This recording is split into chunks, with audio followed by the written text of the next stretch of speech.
Alhamdulillah. Wassalatu wassalamu ala Rasulullah wa ala alihi sahbihi ajma'in. Amma ba'd. A'udhu billahi minash shaitanir rajim. Bismillahir rahmanir rahim. Qul ya ahlal kitab ta'alaw ila kalimatin sawa'in bainana wa bainakum. Bismillahir rahmanir rahim. Rabbi sadri wa yassir amri wahlul 'uqdatam min lisani yafqahu qawli. La salutation christianisme. Jésus le Messie, paix et la bénédiction sur lui, se présenta au milieu des Juifs, saluait la foule, mentionné dans l'évangile de Luc, chapitre 24, verset 36, dit en hébreu, Salam alaikum est une salutation hébraïque signifiant la paix soit sur vous. En arabe, nous les musulmans, on dit Assalamu alaikum wa rahmatullah wa barakatuh, que la paix et la miséricorde et la bénédiction d'Allah sur chacun d'entre vous. Mes frères et sœurs en humanité, je vous présente tous mes excuses en avance. Si mon présentation vous blessera le cœur, quand j'en ai aucunement l'intention de vous blesser ni de vous critiquer.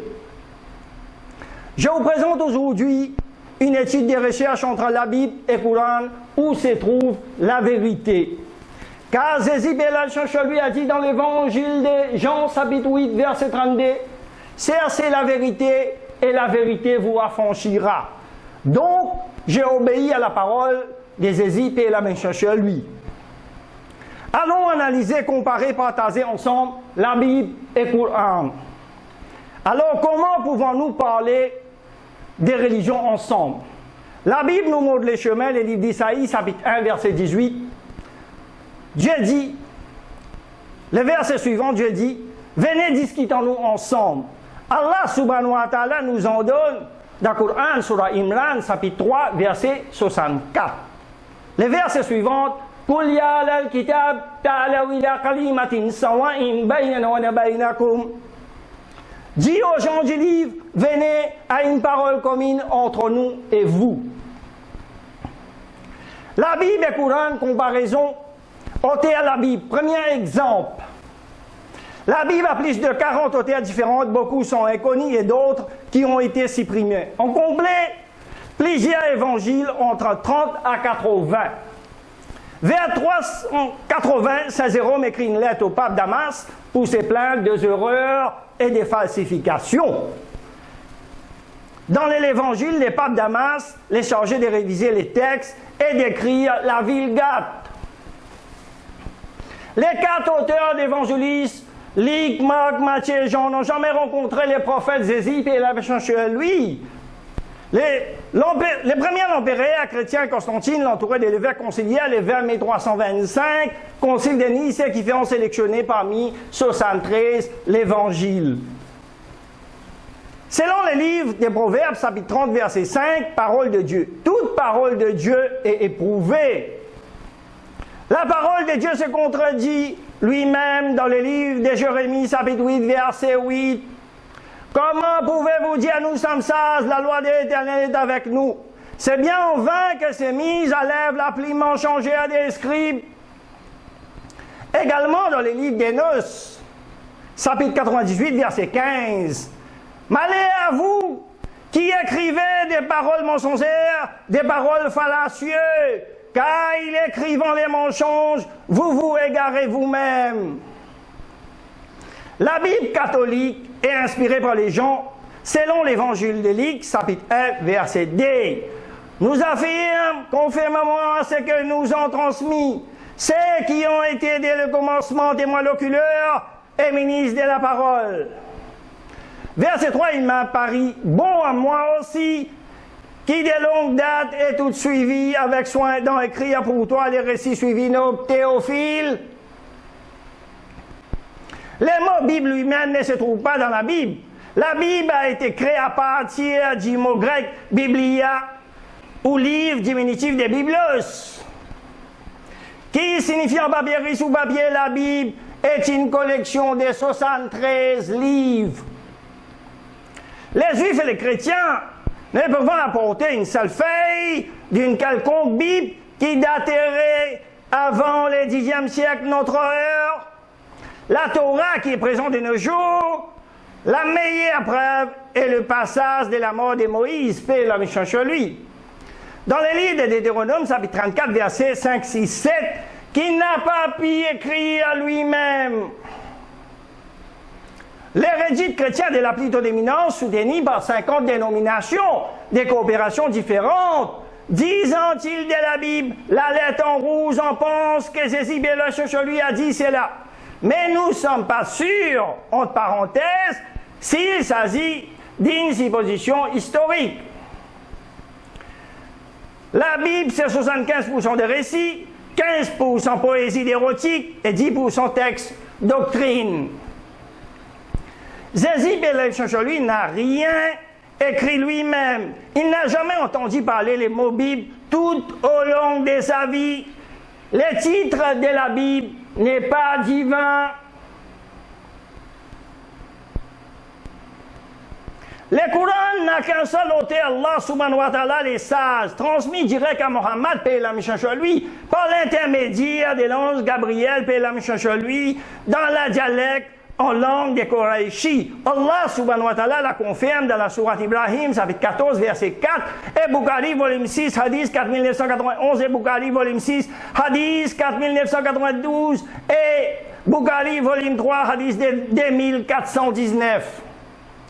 Le prophète Mohammed, paix et la mission sur lui, dit que l'ange Gabriel, paix et la mission sur lui, l'a enseigné en 7 différents haroufs, signifie 7 différents dialectes.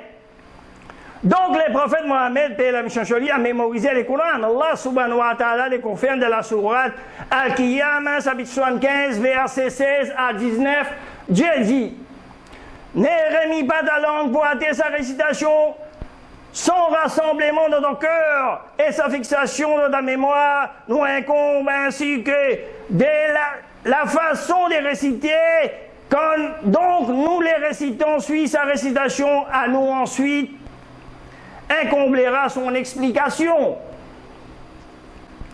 Ensuite, le prophète Mohammed, paix et la sur lui, transmettait à ses compagnons, et les compagnons ont appris les 7 différents haroufs, dialectes, des Coran, et le Coran était alors mémorisé par cœur par les compagnons du prophète Mohammed, paix et la mission sur lui.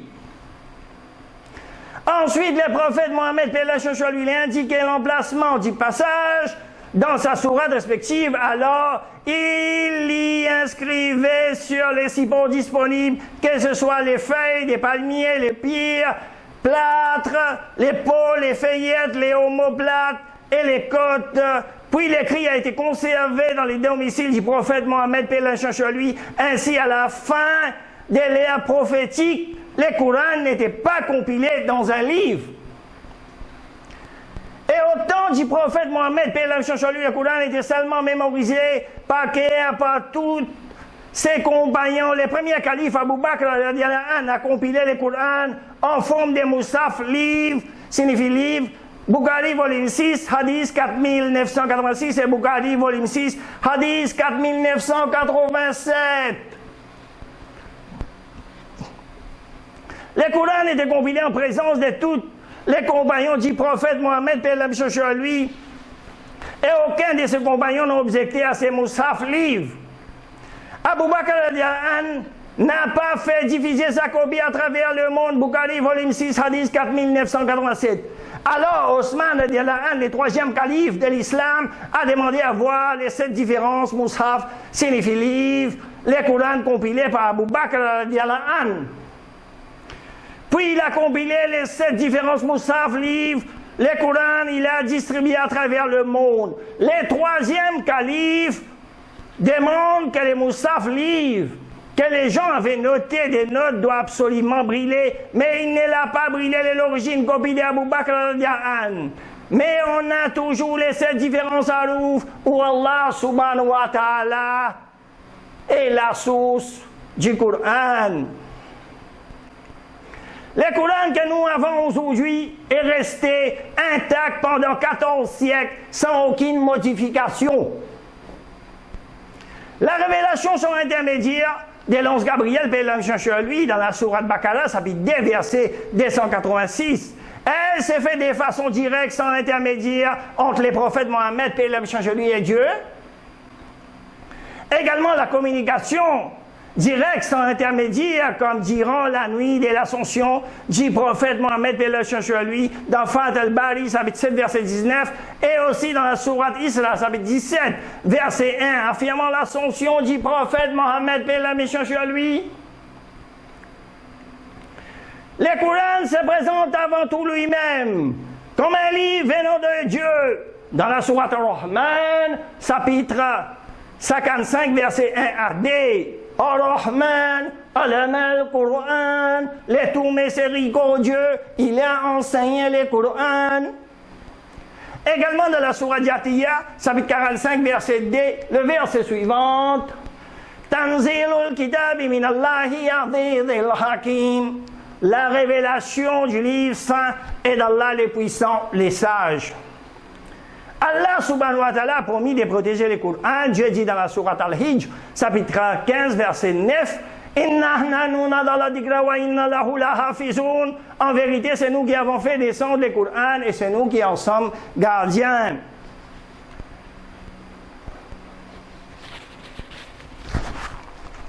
Deuxième exemple, selon la Bible, Dieu se fatigue. Exode chapitre 31, verset 17. Selon la Bible, Dieu se reposait donc fatigué. Car en 6 jours, l'Éternel a fait les cieux et la terre, et le 16e jour, il cessa son œuvre, il s'est reposé. Allah subhanahu wa ta'ala répond cela dans le Coran, chapitre 50, verset 38. En effet, nous avons créé les cieux et la terre, et ce qui existe entre eux en 6 périodes sans éprouver la moindre lassitude, c'est-à-dire fatigue.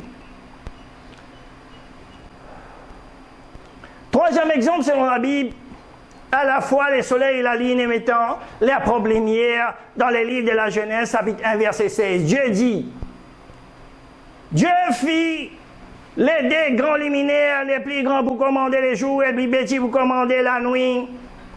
La Bible n'est aucunement un livre de science, même dans les Nouveaux Testaments. Matthieu, chapitre 24, verset 9. Verset 29. La science nous dit aujourd'hui que la lune ne possède pas sa propre lumière. Selon la Bible, Dieu qui a créé les cieux et la terre, il ne connaît pas si la lune ne possède pas sa propre lumière. Les Coran corrigent l'erreur scientifique de la Bible. Dans les versets, les mots siraj, lampe, wahaj, luminaire ardent sont utilisés pour caractériser les soleils. Pour la lune, au contraire, c'est les mots munir, éclairante et brillant, qui est utilisé. Dans la sourate Nour, chapitre 71, verset 15-16, n'avez-vous pas vu comment Allah a créé les 7 cieux superposés? Il y a fait de la lune une lumière et du soleil une lampe. Et aussi dans la sourate An-Naba, chapitre 8, verset 12-13, est construit au-dessus de vous 7 cieux renforcés, et y avons placé une lampe, le soleil très ardent. Et aussi Allah subhanahu wa ta'ala répond cela dans le Coran, sur Al-Furqan, chapitre 25, verset 61, les versets suivants. Tabarakallahu jalla fihi sama'i burujan wa jalla fiha sirajan wa qamaran munira. Que soit béni celui qui a placé au ciel des constellations et y a placé une luminaire, le soleil et aussi une ligne éclairante.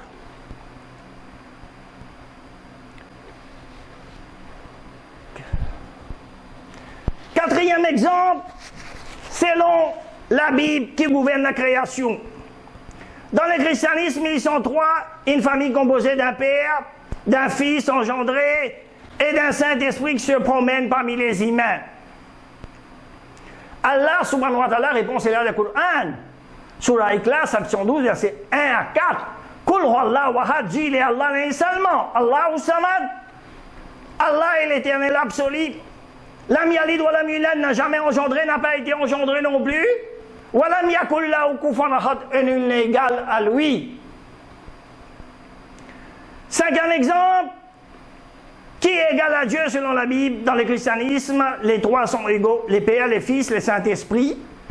Mais en même temps, le Père est plus grand que le Fils peut mourir, le Saint-Esprit n'a ni chair ni os, le Père sacrifie son égal, le Fils Posez-vous la question logique.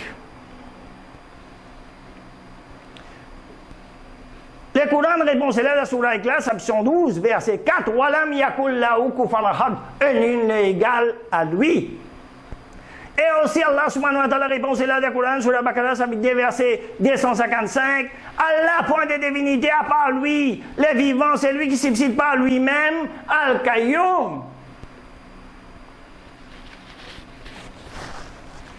Sixième exemple, selon la Bible, Dieu meurt-il?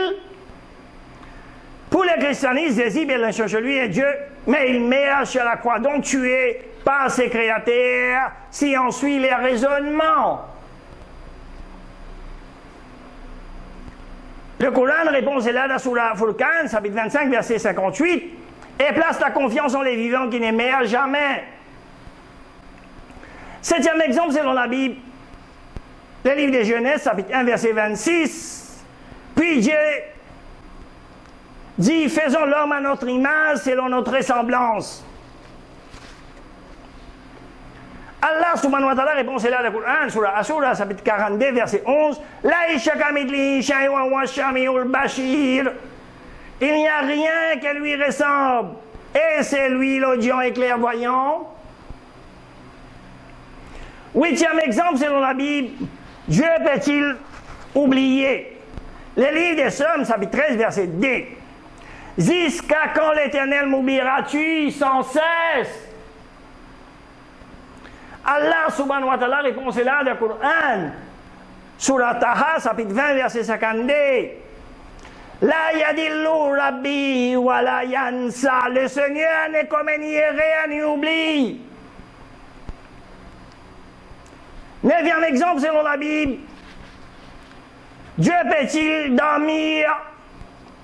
Le livre des Psaumes, chapitre 44, verset 23. Réveille-toi, pourquoi dors-tu, Seigneur? Réveille-toi, ne nous repousse pas jamais. Allah subhanahu wa ta'ala répond cela dans le Coran sur la Baqarah, chapitre 2, verset 255. Allah point de divinité à part lui. Le vivant, c'est lui qui subsiste par lui-même Al-Qayyum, ni somnolence, ni sommeil, ne les saisissant. Dixième exemple selon la Bible. Dieu est-il inattentif? Selon la Bible des Livre des Rois, chapitre 19, verset 16, l'Éternel incline ton oreille et écoute. L'Éternel ouvre tes yeux, regarde. Allah subhanahu wa ta'ala répond cela dans Surah Hujurat, chapitre 49, verset 18, le verset suivant. Inna Allah ya'lamu ghaiba as-samawati wal ard wallahu bashirun bima ta'malun. Allah connaît l'inconnaissable des cieux et de la terre, et Allah est clairvoyant sur ce que vous faites. Onzième exemple, selon la Bible, pour Dieu qui porte la responsabilité de ses œuvres. Le livre d'Isaïe, chapitre 14, verset 21, préparez le massacre des fils à cause de l'iniquité de leurs pères. Les enfants doivent payer pour l'injustice et les erreurs de leurs pères. Le Coran répond cela dans Surah An-Nam, chapitre 6, verset 164. Chacun n'acquérera le mal qu'à son détriment, personne ne portera le fardeau responsabilité d'autrui.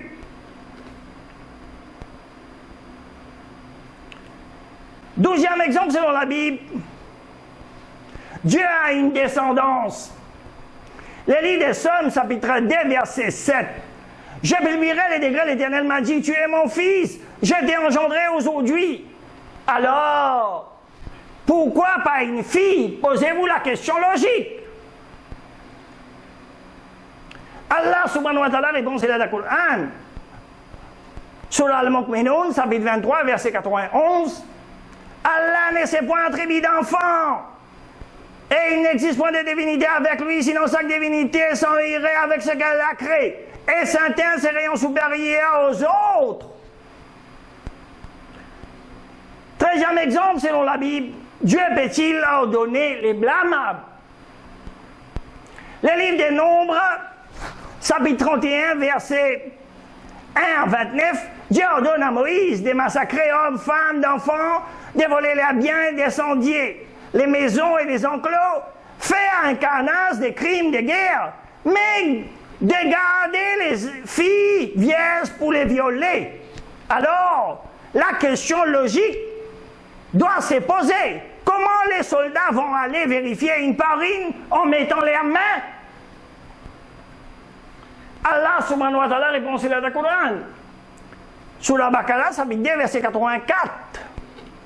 Et rappelez-vous, lorsque nous obtenons de vous l'engagement de ne pas vous verser les sangs par le meurtre, de ne pas vous expulser les uns les autres de vos maisons. Puis, vous y avez souscrit avec votre propre témoignage. Verset 85. Quiconque ainsi engagé, voilà que vous vous entretuez, que vous expulsez de leur maison une partie d'entre vous contre qui vous prêtez main forte, pas péché et agression. Si vos coreligionnaires vous viennent en captif, vous les rançonnez alors qu'il vous a été interdit de l'expulser de ce jeu.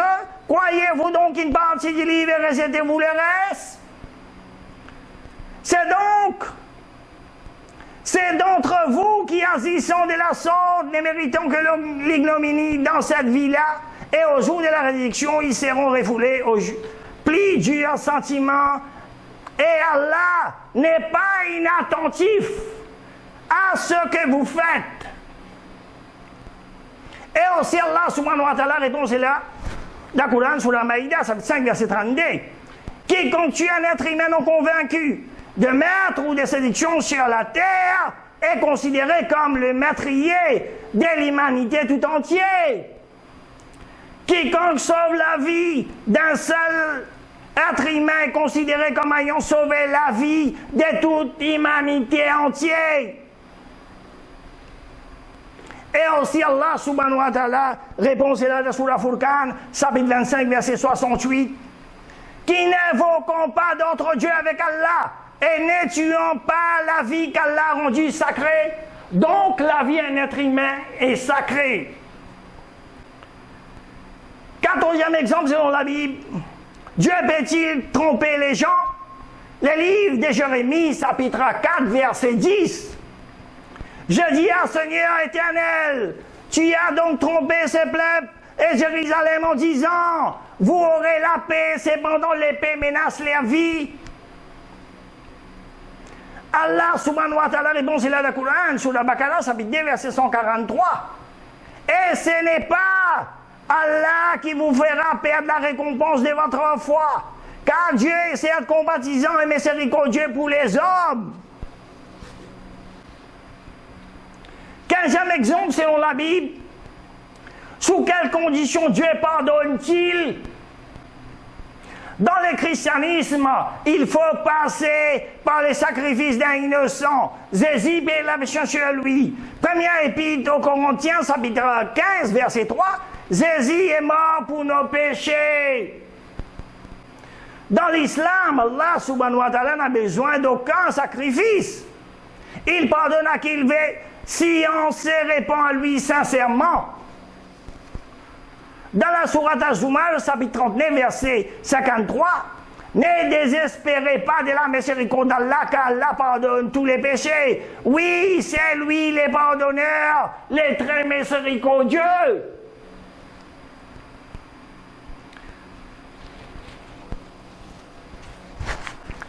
16e exemple selon la Bible. Dieu connaît-il le futur? Le livre de la Genèse, chapitre 6, verset 6. L'histoire de Noé, Dieu regrette d'avoir créé l'homme. Comme si Dieu ne savait pas ce qu'il avait créé. Allah subhanahu wa ta'ala répond c'est là le Coran sur la Baqara, chapitre 2, verset 255. Qui peut intercéder auprès de lui sans sa permission? Il connaît le passé et le futur. Et de sa science, il n'embarrassant que ce qu'il veut. Selon la Bible, le livre de la Genèse, chapitre 8, verset 4, Le 7e mois, le 17e jour du mois, là, s'arrêtera sur les montagnes d'Arafat. Arafat s'est composé de deux monts, un grand et un petit, se trouvant en Turquie, près des frontières de l'Iran et l'Arménie. Le Dieu de la Bible prétend que c'est là où s'est arrêté l'âge de Noé. Le mont Arafat est un stratovolcan. Une question encore qui doit se poser alors, comment Dieu sauve la vie Noé, paix le monsieur sur lui, enfin les déposer sur un mont volcanique qui peut faire éruption à tout moment? À vous de poser la question logique.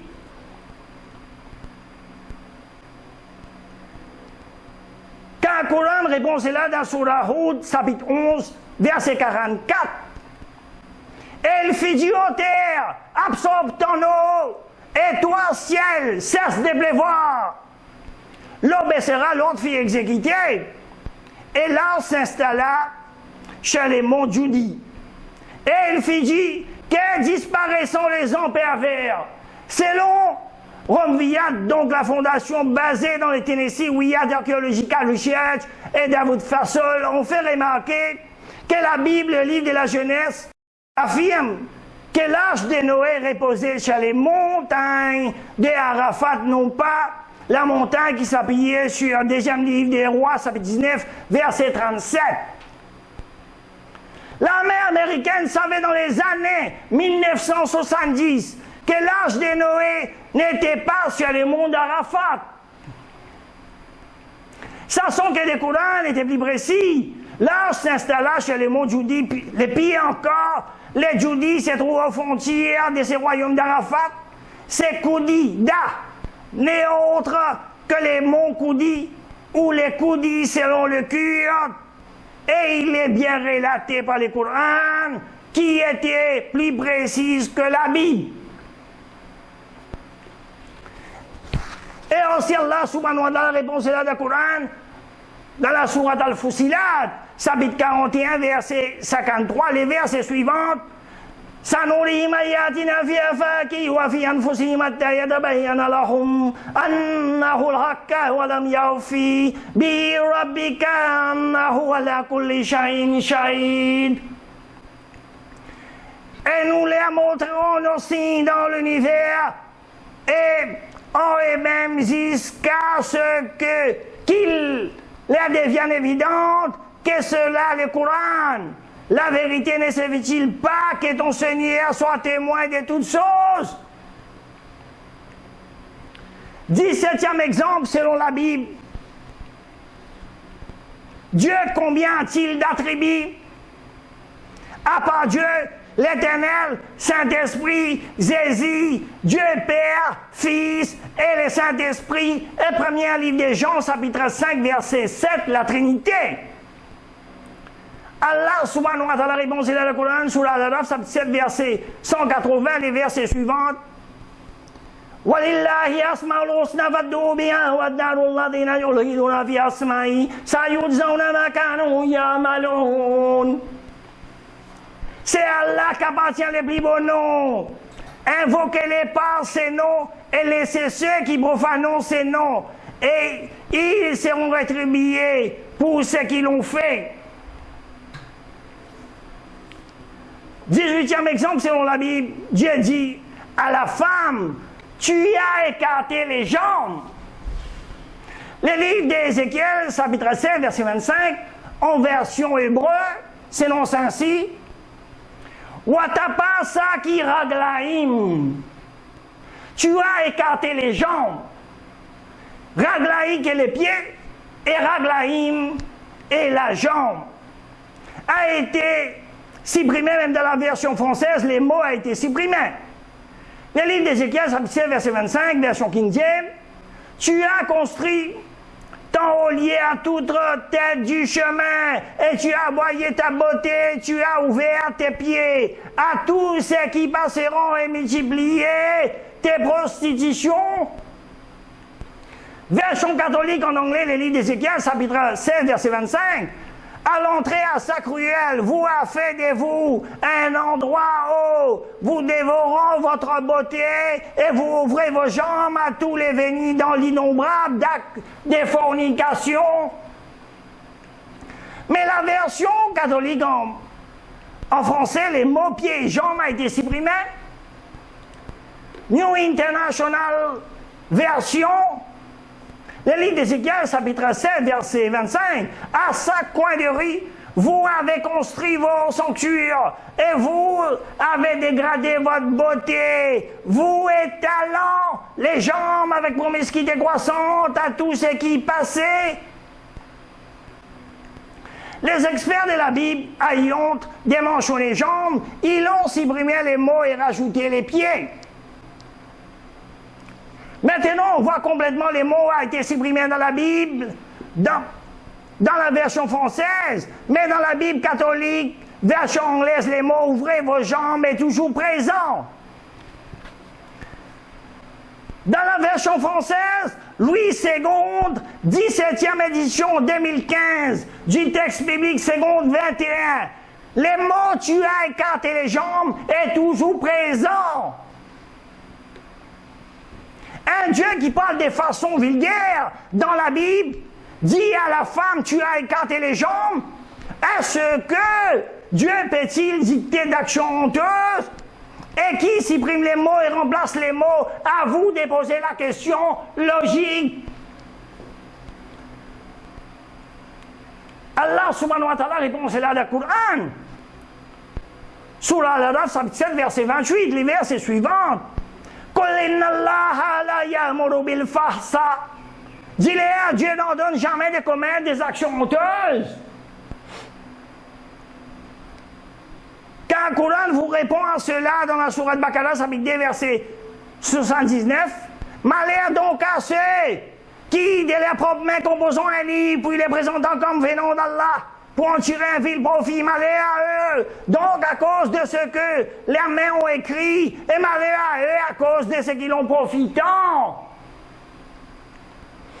19e exemple, selon la Bible, Dieu est un barbier. La Bible de Jérusalem, le livre d'Isaïe, chapitre 7, verset 20. En ces jours-là, le Seigneur rasera avec un rasoir loué au-delà du fleuve, avec les rois d'Assyrie, la tête et les poils des jambes, et même la barbe, il enlèvera. Posez-vous la question logique, est-ce que Dieu est un barbier qui rasera les poils des jambes et même la barbe des gens? Car le Coran vous répond cela dans la sourate Al-Araf, chapitre 7, verset 28.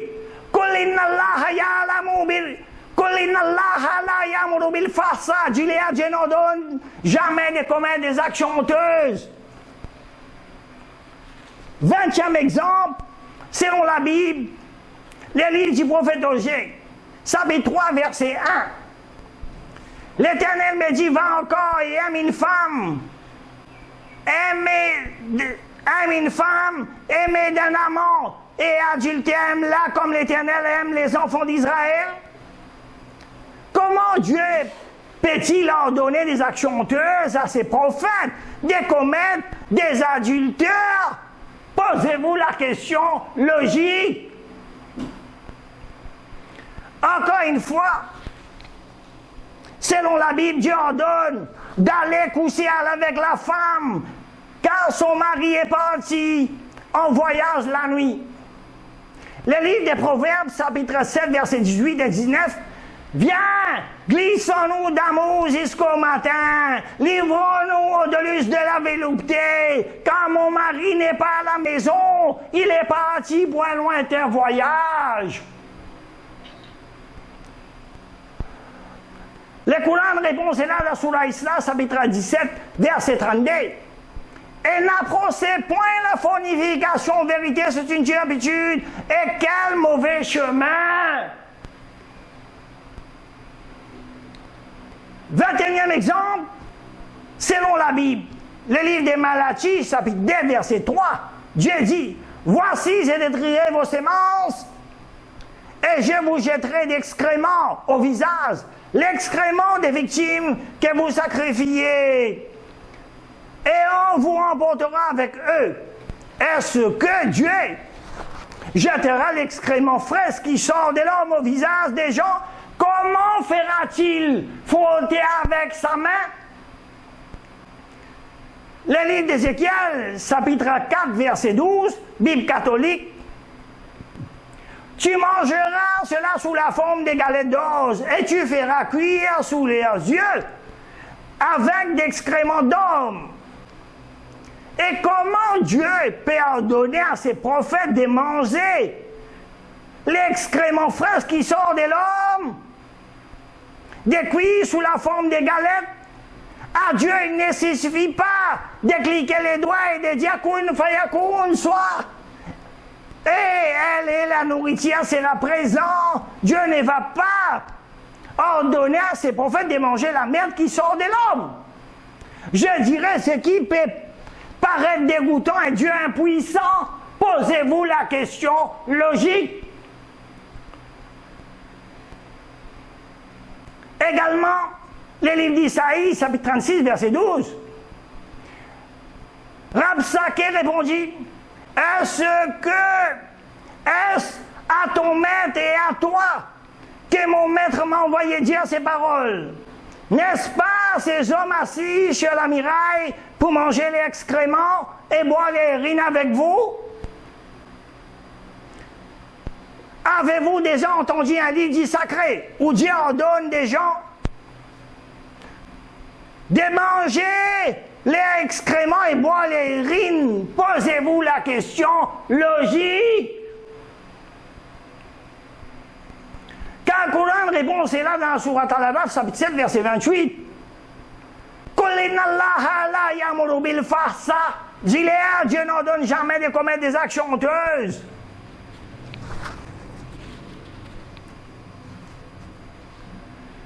Deuxième exemple, selon la Bible, Abraham, paie la mission chez lui, a eu combien d'enfants? Le livre des Chroniques, chapitre 1, verset 32. Fils de Ketura, concubine d'Abraham, elle enfanta Zimram, Zoksam, Médan, Madian, Zizba et Shushua, fils de Zoksan, Seba et de Dan, verset 33. Fils de Madian, Elpha, Héro, Kebida et Elda. Ce sont là tous les fils de Ketura. 6 enfants de Ketura, un de Sarah et un de Agar. Total 8 enfants, Abraham, Pélam, Chachali ont eu. Le livre des Galates, chapitre 4, verset 22, car il est écrit qu'Abraham a eu 2 fils, l'un de la servante et l'autre de la femme libre. Le premier livre des Chroniques, chapitre 1, verset 32, nous dit Abraham avait 8 enfants. Paul est guidé par le Saint-Esprit. Le Saint-Esprit dit à Paul, Abraham avait que 2 fils. Posez-vous la question logique. Le Coran répond, c'est là dans la sourate Al-Imran, chapitre 3, verset 71. Les versets suivants. Ya alal kitabi lima talbisuna al-hakka bil batili wa taktumuna al-hakka wa antum ta'lamun. Ô gens du livre, pourquoi mêlez-vous les faux vrais, cassez-vous sciemment la vérité? Et aussi, le Coran répond, c'est là, dans la sourate Al-Nisa, chapitre 4, verset 82, les versets suivants. Afala yatadabbaruna al-Quran, walau kana min indi ghayrillahi lawajadu fi ikhtilafan katira. Ne méditant-il pas sur le Coran? S'il provenait d'un autre qu'Allah ait trouvé en cette même contradiction. Et aussi Allah subhanahu wa ta'ala répond, c'est là le Coran, sur l'Anan, chapitre 6, verset 34. Certes, des messagers mon toi, Mohammed, ont traité des menteurs. Ils en diront alors avec constance d'être traités des menteurs et d'être persécutés jusqu'à ce que notre secours vient. Et nul ne peut changer la parole d'Allah. Et il t'est déjà parvenu une partie de l'histoire des envoyés.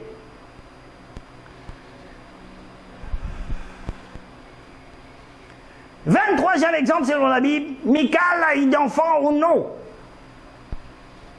Version catholique, deuxième livre de Samuel, chapitre 6, verset 23. Oh, Michal, fille de Saul, n'a point d'enfant jusqu'au jour de sa mort. Version hébreu, deuxième livre de Samuel, chapitre 6, verset 23. Où la Michal bat Saul, lo hayala yalet ad yaumauta. Selon version King James, deuxième livre de Samuel, chapitre 6, verset 23. Michal, fille de Saul, n'a eu aucun enfant jusqu'au jour de sa mort. Selon la Bible catholique, deuxième livre de Samuel, chapitre 21, verset 8. Et les 5 fils de Michal, fille de Saul, l'avaient enfanté. Adriel, fille de Béazalé, Démo, Lati. Version hébreu deuxième livre de Samuel, chapitre 21, verset 8, selon Saint-Suit en hébreu. Hamé, Seth et Michal bat Saul, les 5 fils de Michal, la fille de Saul. Version King James, deuxième livre de Samuel, chapitre 21, verset 8. Et les 5 fils de Michal, fille de Saul, qu'elle a porté avec Adriel, fils de Béazilé, les Moholatites. Donc Michal est mort, il n'a eu aucun d'enfant jusqu'au jour de sa mort. Comment un mort a pu faire 5 enfants? Il est sorti de sa tombe pour faire des enfants. Donc posez-vous la question logique.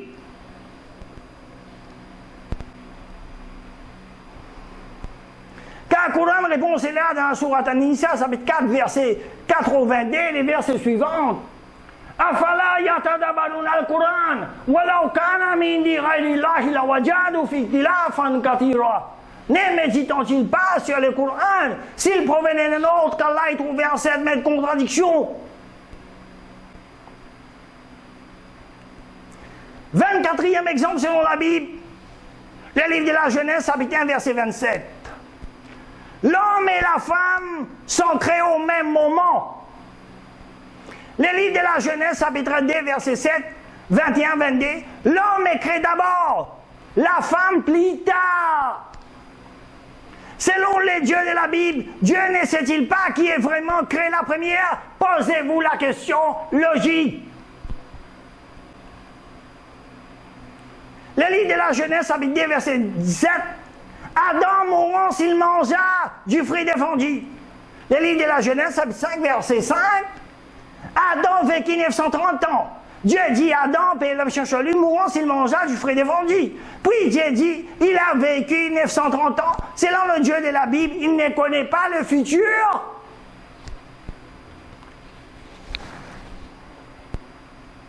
Le livre d'Exode, chapitre 24, verset 9, 11, 20, 33. Verset 11, Dieu a été vu. Le livre d'Exode, chapitre 33, verset 20. Et Jean, chapitre 1, verset 18. Premier livre de Jean, chapitre 4, verset 12. Personne ne peut voir Dieu vivre. Personne n'a vu Dieu. Selon le Dieu de la Bible, Dieu dit, il a été vu, puis il dit, personne ne peut voir et vivre. Est-ce que selon le Dieu de la Bible a un sens logique? Posez-vous la question logique. Le livre de la Genèse, chapitre 10, verset 5, 20, 31. Plusieurs langues étaient parlées avant la tour de Babel. Le livre de la Genèse, chapitre 11, verset 1. Il n'y avait qu'une seule langue avant la tour de Babel. Selon le Dieu de la Bible, Dieu ne sait-il pas combien de langues étaient parlées avant la tour de Babel? Posez-vous la question logique. Le livre de la Genèse, chapitre 17, verset 8. Dieu promet à Abraham la terre de Canaan. Le livre de la Genèse, chapitre 25, verset 8. Abraham, mais la promesse n'est pas tenue. Selon le Dieu de la Bible, Dieu promet à Abraham la terre de Canaan. Puis Abraham, mais la promesse n'est pas tenue. Selon le Dieu de la Bible, il est impuissant. Le livre de la Genèse, chapitre 50, verset 13. Jacob fit enterre dans une cave à Macpéla. Le livre des Actes, chapitre 7, verset 15-16, il fit enterre dans un tombeau à Sichem. Selon le Dieu de la Bible, Dieu ne sait-il pas où est enterré Jacob? Père l'homme cherche lui. Posez-vous la question logique.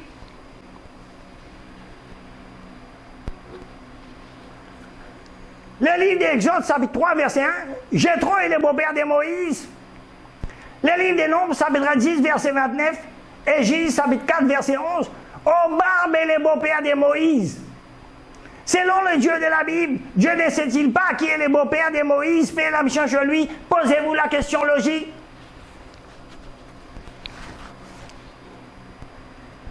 25e exemple, la parole de Dieu, avec quelques exemples des mathématiques, suffirait du non-sens dans la vérité. Selon la Bible, le livre d'Exode, chapitre 12, verset 37, les enfants d'Israël partiront de Ramsès pour Succoth au nombre d'environ 600 000 d'hommes, sans compter les enfants.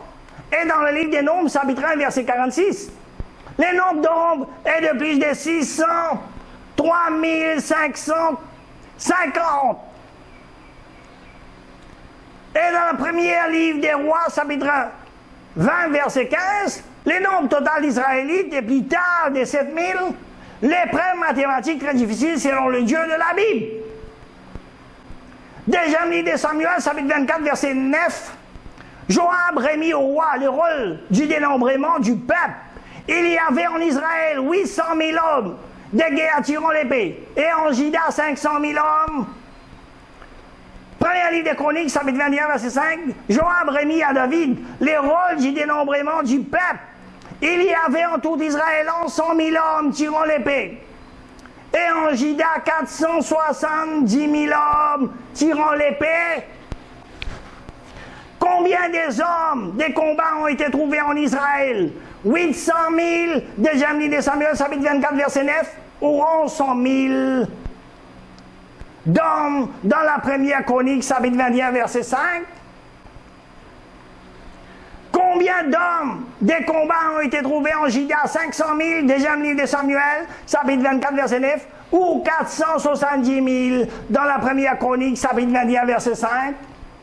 On voit très clair l'épreuve mathématique, très difficile selon le Dieu de la Bible. Posez-vous la question logique.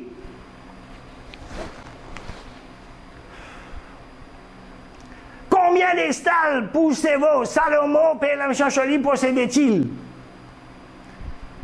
40 000. Premier livre des Rois, chapitre 4, verset 26, ou 4 000, deuxième livre des Chroniques, chapitre 9, verset 25.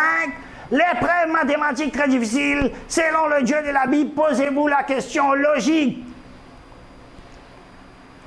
Deuxième livre des Rois, chapitre 8, verset 26. Azasia avait 22 ans lorsqu'il devient roi. Deuxième livre des Chroniques, chapitre 22, verset 2. Azasia avait 42 ans lorsqu'il devient roi. Quel âge avait Azasia quand il devient roi? 22 ans ou 42 ans? Deuxième Chronique, chapitre 21, verset 20. Joram et les pères d'Azasia avaient 32 ans lorsqu'il devient roi et il régna 8 ans à Jérusalem. Le père est mort à 40 ans et son fils qui lui succède à 42 ans. Son fils est plus âgé que son père. Même à Hollywood ou à Bollywood, on ne peut pas produire une telle histoire. Posez-vous la question logique. Les témoins de Jéhovah, qui sont le plus grand défenseur de la Bible dans les magazines Awake, du 8 septembre 1957, on publie un titre effrayant proclame qu'il y a 50 000 erreurs dans la Bible. Également, un ancien numéro du magazine Look, il vit un article intitulé « La vérité sur la Bible ». Cet article indiquait que déjà en 1720, une personnalité anglaise estimait qu'il y avait au moins 20 000 erreurs dans les 2 éditions du Nouveau Testament, généralement lues par les protestants et les catholiques. Le Coran répond, c'est là dans la sourate An-Nisa, chapitre 4, verset 80, dès les versets suivants. Afala yatadabbaruna al-Quran, walau kana min indi ghayrillahi lawajadu fi ikhtilafan kathira. Ne méditent-ils pas sur le Coran s'ils provenaient d'un autre qu'Allah ait trouvé en cette même contradiction?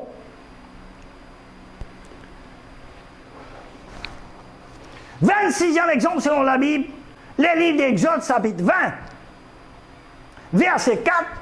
Dieu interdit la fabrication d'images taillées, ni des représentations quelconques.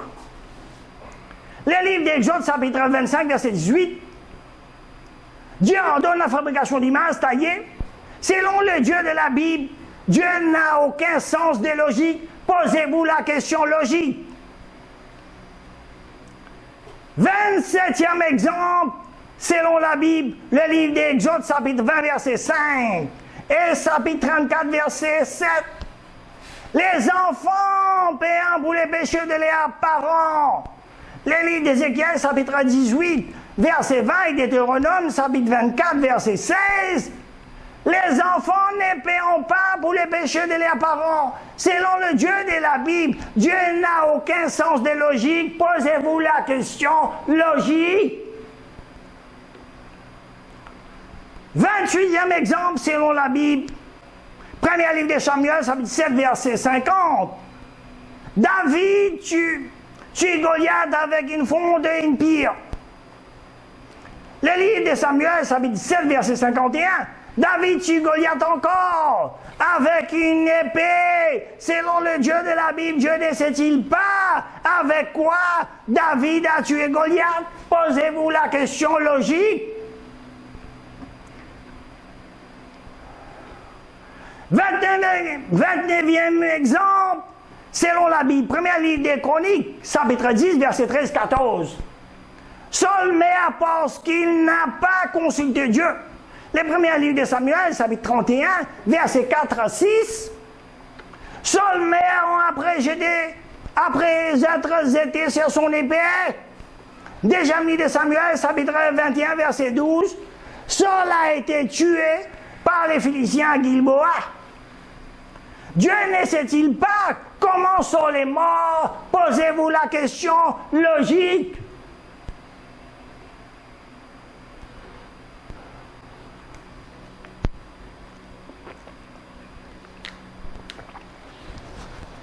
Troisième exemple, selon la Bible, deuxième livre de Samuel, chapitre 24, verset 1. Dieu inspira David les dénombrements d'Israël. Le premier livre de Chroniques, chapitre 21, verset 1. Satan inspira David les dénombrements d'Israël. Selon la Bible, Dieu et Satan sont le même. Chacun d'eux ordonne à David, Père sur lui, d'exécuter les dénombrements d'Israël. Posez-vous la question logique. 31e exemple, les bonus. J'ai honte moi-même de lire ces passages de la Bible, mais je m'excuse en avance. L'avoir faite pour vous démontrer une étude de la recherche entre la Bible et le Coran. Selon la Bible, le livre d'Ézéchiel, chapitre 7, verset 7. Je t'ai multiplié par myriades comme herbe des champs. Tu as pris de l'accroissement, tu as grandi et tu deviens d'une beauté parfaite. Tes seins se formeront, tu deviens nubile, mais tu étais ni et entièrement nu. Le livre d'Ézéchiel, chapitre 23, verset 1, la parole de l'Éternel me fit adresser en ces mots.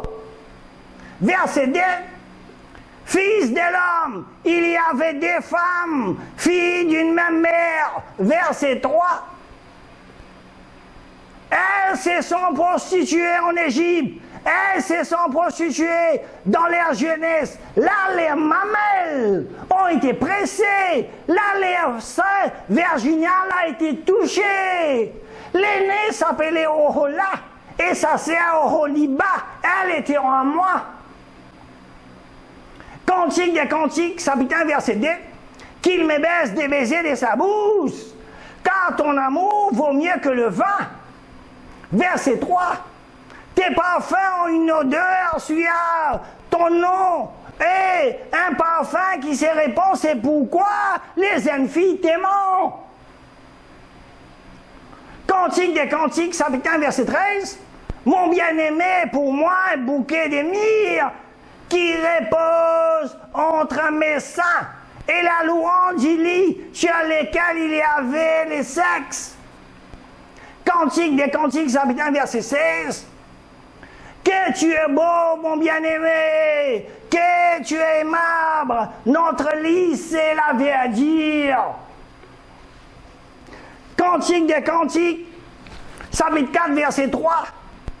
Tes lèvres sont comme un fil écarlate, et ta bouche est agréable, ta joue est comme un quartier de grenades derrière ton voile. Verset 4. Ton cou est comme la tour de David, bâti pour y suspendre des armures. 1000 boucliers y sont suspendus, tous les pavois des vaillants d'hommes. Verset 5. Tes dessins sont comme des pharaons jumeaux d'une gazelle qui pesant parmi les lits. Cantique des Cantiques, chapitre 8, verset 1. Oh, si seulement vous étiez à moi comme un frère qui a été soigné au sein de ma mère, alors je vous ai trouvé à l'intérieur, je en t'embarrasserai et l'on ne mépriserait pas. Verset 2. Je vais te conduire t'amener à la maison de ma mère. Tu me donneras d'instruction. Je te ferai boire du vin parfumé, c'est-à-dire la sémence de son voisin. Du monde de mes grenades, verset 3. Que sa main gauche soit sous ma tête et que sa droite m'embrasse.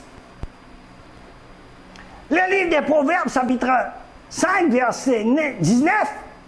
Bis des amours gazelles pleines de grâce, souvent tout temps enivré de ses âmes, sans cesse épris de son amour. Pourrait-il être destiné de dire que ces saints pouvaient-ils sexuellement vous satisfaire? Selon l'évangile des Jean, chapitre 18, verset 9, il dit, c'est là enfin que s'est accomplie la parole qu'il avait dit. Jésus répond, je n'ai perdu aucun de ce que tu m'as donné, aucun signifie même pas une. Selon la Bible des jeunes livres de Timothée, chapitre 3, verset 16, toute écriture est inspirée de Dieu est utile pour enseigner, pour convaincre, pour corriger, pour instruire dans la justice. La Bible dit bien pour enseigner et pour convaincre. Comment pouvez-vous lire ça, enseigner, convaincre votre mère, votre soeur, votre fille et vos enfants? Vous direz que la Bible pourrait être la parole de Dieu?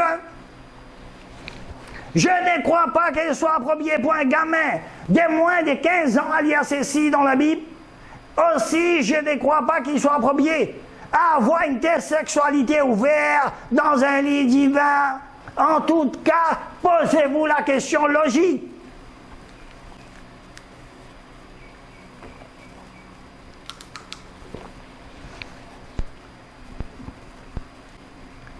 Le Coran répond cela dans la Sourate Nisa, chapitre 4, verset 82, le verset suivant. Afala yatadabbaruna al-Quran walau kana min indi ghayri Allahi lawajadu fi ikhtilafan kathira. Ne méditant-ils pas sur le Coran s'il provenait d'un autre qu'Allah, ils trouvaient en cette même contradiction. Et aussi Allah subhanahu wa ta'ala répond cela dans la Sourate Baqarah, chapitre 2, verset 79. Malheur donc à ceux qui de leurs propres mains composant un livre, puis le présentant comme venant de Dieu, pour en tirer un vil profit, malheur à eux. Donc, à cause de ce que les mains ont écrit, et malheur à eux, à cause de ce qu'ils en profitent. Et aussi, Allah subhanahu wa ta'ala, la réponse est là dans Surah Isra, chapitre 17, verset 88. Dit même, si les hommes et les djinns s'unissent pour produire quelque chose de semblable à ce Coran, ils ne sauraient en produire rien de semblable, même s'ils se soutenaient les uns et les autres.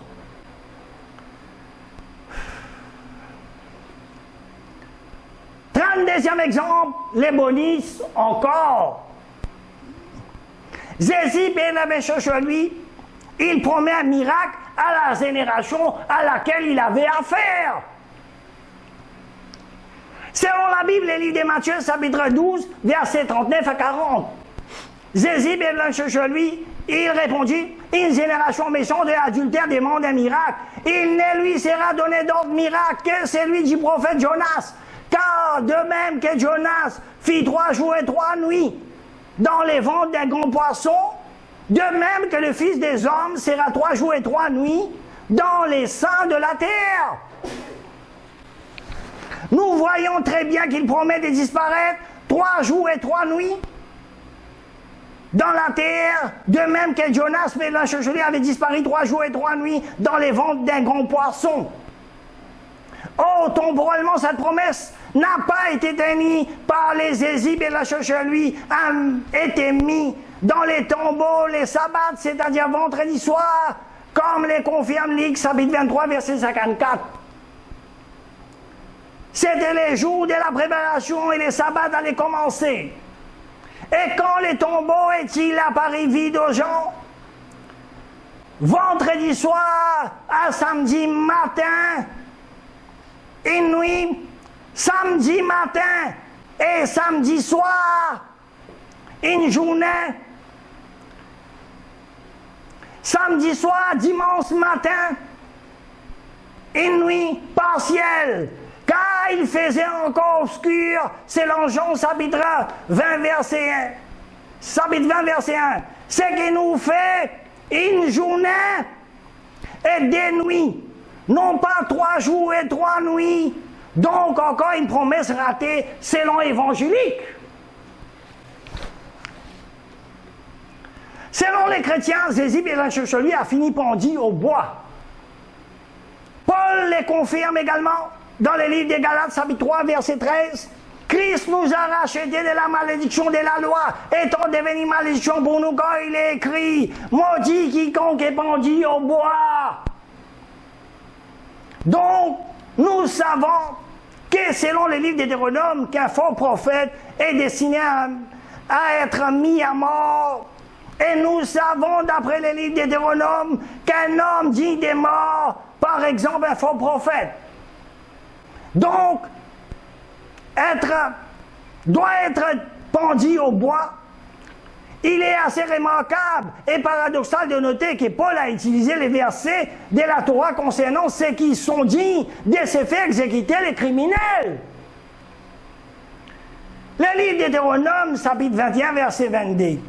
Quand un homme ayant commis un crime digne des morts aura été mis à mort et que tu l'auras pendu à un bois.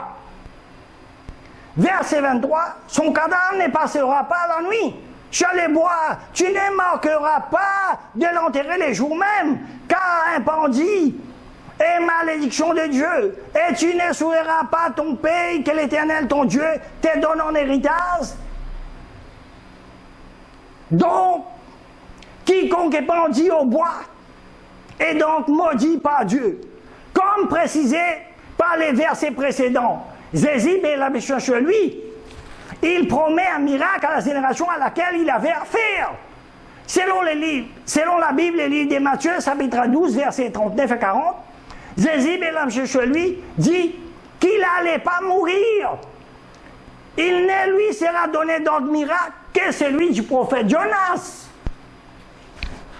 Mais Paul, guidé par le Saint-Esprit, vous dit dans les livres des Galates, chapitre 3, verset 13, Christ nous a rachetés de la malédiction, de la loi étant devenue malédiction pour nous.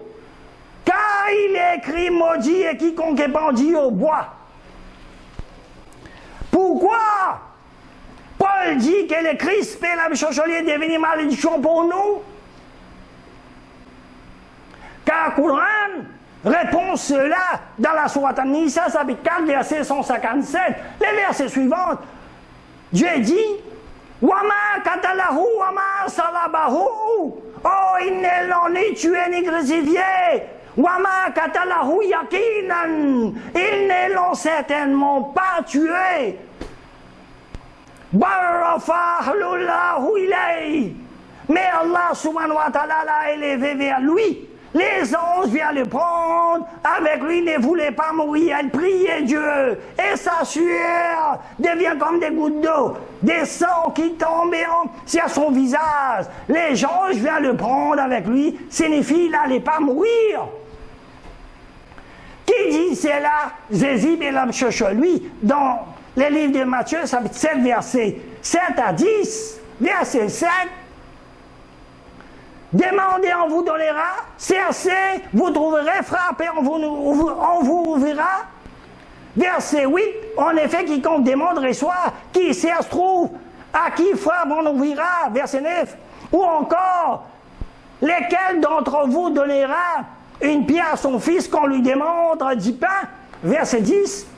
Ou bien lui donnera un serpent qu'on lui demande un poisson. Selon les livres d'Hébreux, chapitre 5, verset 7, nous dit des grands cris de l'âme, des prières et des supplications à celui qui pouvait la sauver de la mort et avoir été entendu à cause de sa piété. Il priait Dieu, il ne voulait pas mourir. Paul l'a crucifié. Jésus, ben la lui n'est pas mort à la croix. Qui dit cela? Le livre de Deutéronome, chapitre 18, verset 20. Les faux prophètes sera puni à mort.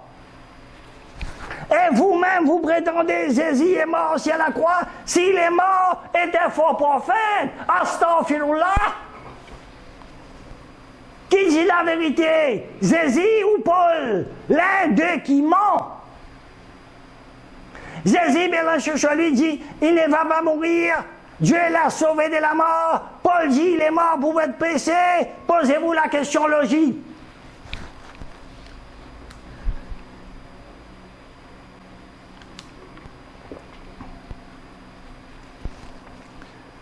Troisième exemple encore, une bonus. Selon la Bible de Jérusalem, les livres de Deutéronome, chapitre 34, verset 5.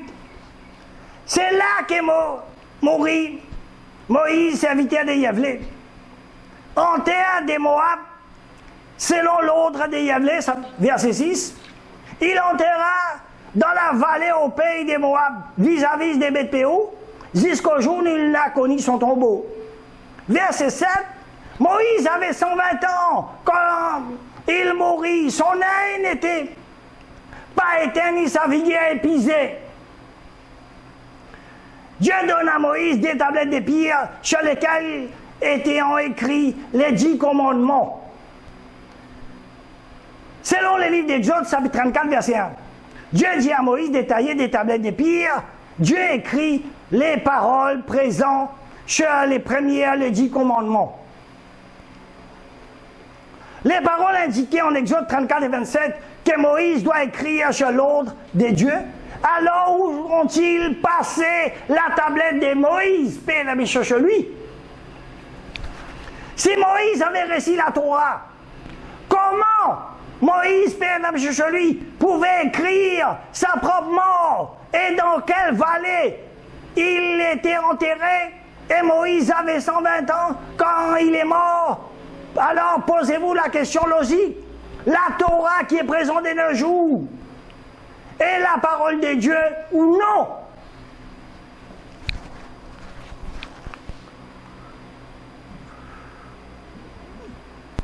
Selon Ibn Kathir, le premier érudit de l'islam, affirmant que les 10 commandements sont réintérés dans des versets du Coran, dans la sourate An-Nam, chapitre 6, versets 151 et 152, et dans la sourate Al-Araf, chapitre 7, verset 145, Dieu dit Et nous écrivîmes pour lui sur les tablettes une exhortation concernant toutes choses et un exposé détaillé de toutes choses. Prends-les donc fermement et commande à ton peuple d'en adopter les meilleurs. Bientôt, je vous ferai voir la demeure des pervers.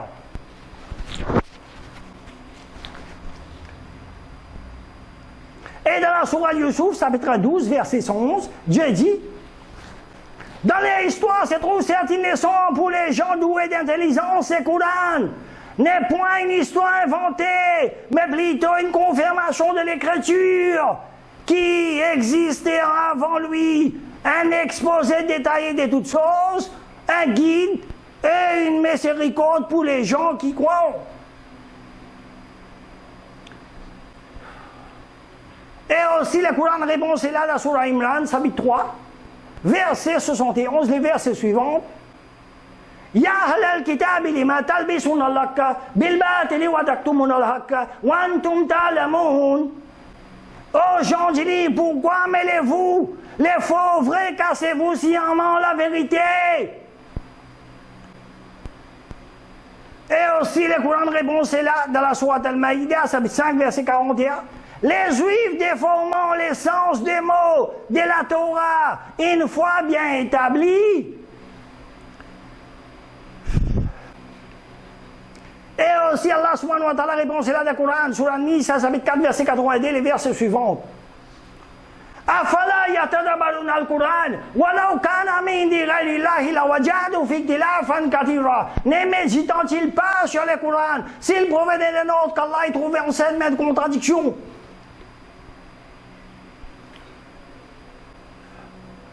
34e exemple, encore une bonisse.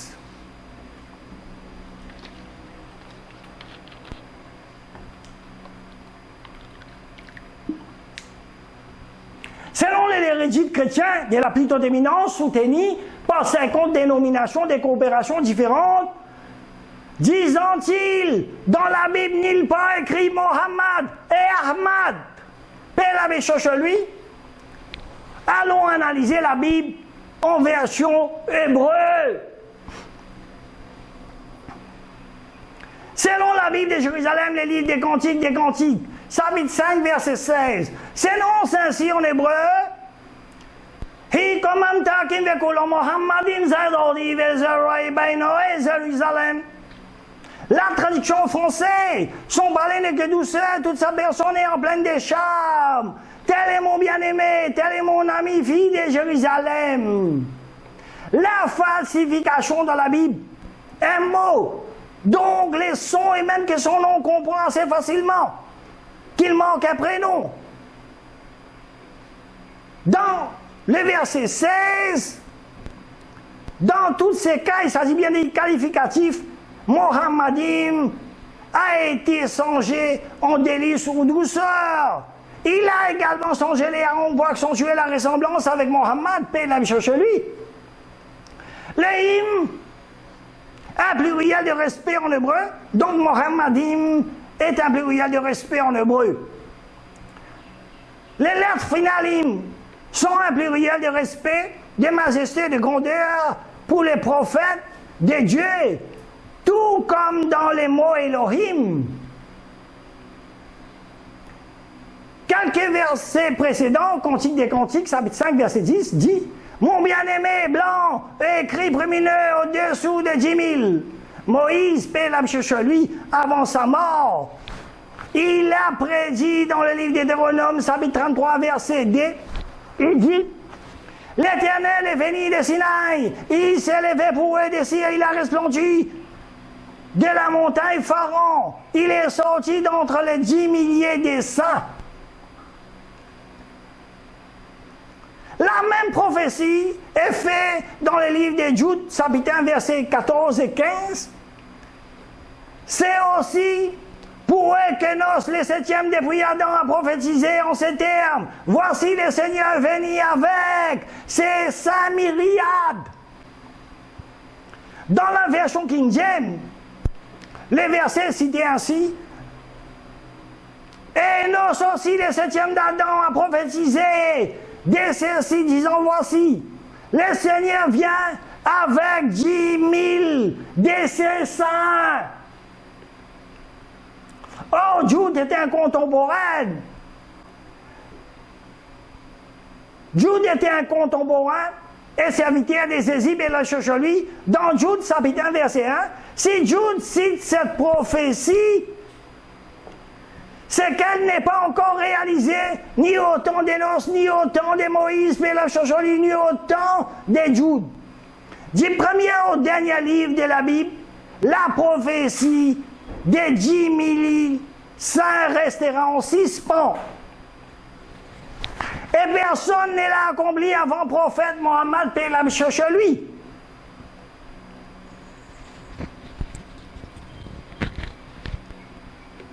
C'est une prophétie du prophète Mohammed, paix et la sur lui, alors qu'il a conquis la Mecque.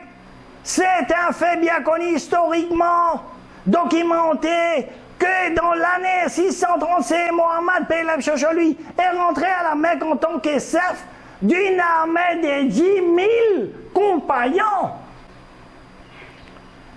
Revenons au Cantique des Cantiques, chapitre 5, verset 15, dit « Son apparence est comme le Liban, donc un gentleman arabe, ou un style arabe. » Cantique des Cantiques, chapitre 5, verset 11, dit « Sa tête est comme l'or, le plus fin sur le cus, écluse, son ondulé noir comme un corbeau. » Cantique des Cantiques, chapitre 5, verset 10, décrit cet homme comme étant rayonnant et écrit, ce qui signifie qu'il était légèrement peau claire, avec une couleur rose. Cette description physique correspond exactement aux sources islamiques authentiques.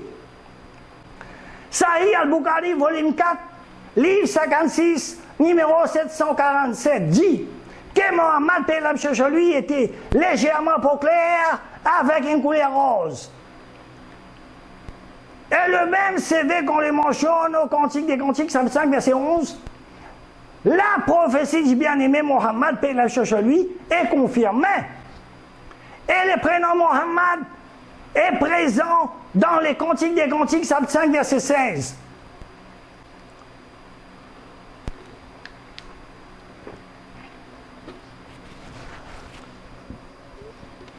Le livre d'Ézéchiel, chapitre 24, verset 16, s'énonce ainsi en hébreu. Ben Adam hinni loke ahmim makand Mahamad eneka. Signifie, fils de l'homme, je suis siège en l'air, de vous les désirs des yeux. Le prénom Mohammed est présent. Le livre de la Genèse, chapitre 19, verset 27, s'énonce ainsi en hébreu. Wayasken Abraham Bab Boker El Hamakoem Aser Ahmad signifie et s'est leva tôt Abraham le matin à l'endroit où c'était né. Le prénom Ahmad est présent. Deuxième livre de Samuel, chapitre 20, verset 11, s'énonce ainsi en hébreu. Waïs Ahmad signifie à un être ainsi pauvre. Le prénom Ahmad est présent. Le livre de Josué, chapitre 19, verset 23, s'énonce ainsi en hébreu. Wa'alamalek wa Ahmad signifie Amalek et Ahmad. Le prénom Ahmad est présent. Le livre de Daniel, chapitre 8, verset 17, s'énonce ainsi en hébreu. Wayaboe Salahmadi signifie alors, il est venu près de respecter le prénom Ahmad est présent. Selon l'évangile de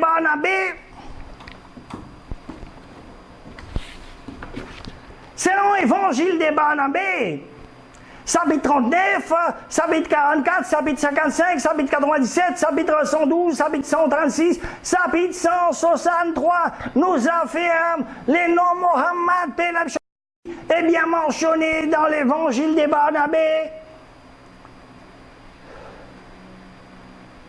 Pourquoi aurait-il changé les prénoms Mohammed et Ahmad, paix la sur lui, dans la Bible? À vous de poser la question logique. Malgré cela de nos jours, il y a des rabbins avons retrouvé les noms Mohammed dans la Torah. Le Coran répond cela dans la sourate Saf, chapitre 61, verset 6, que Jésus a explicitement mentionné les noms Ahmad. D'un messager à venir après moi dont le nom sera Ahmad. Et le Coran répond à ceux qui ont cassé sciemment la vérité. Dans la sourate Al-Imran, chapitre 3, verset 71, les versets suivants. Ya ahlal kitab lima talbisuna al-haqqa bil batili wa taktumuna al-haqqa wa antum ta'lamun. Ô gens, dis-lui, pourquoi mêlez-vous les faux vrais, cassez-vous sciemment la vérité? Également, dans la sourate Al-Maïda, chapitre 5, verset 41, Dieu dit, les Juifs déformant les sens des mots de la Torah, une fois bien établis.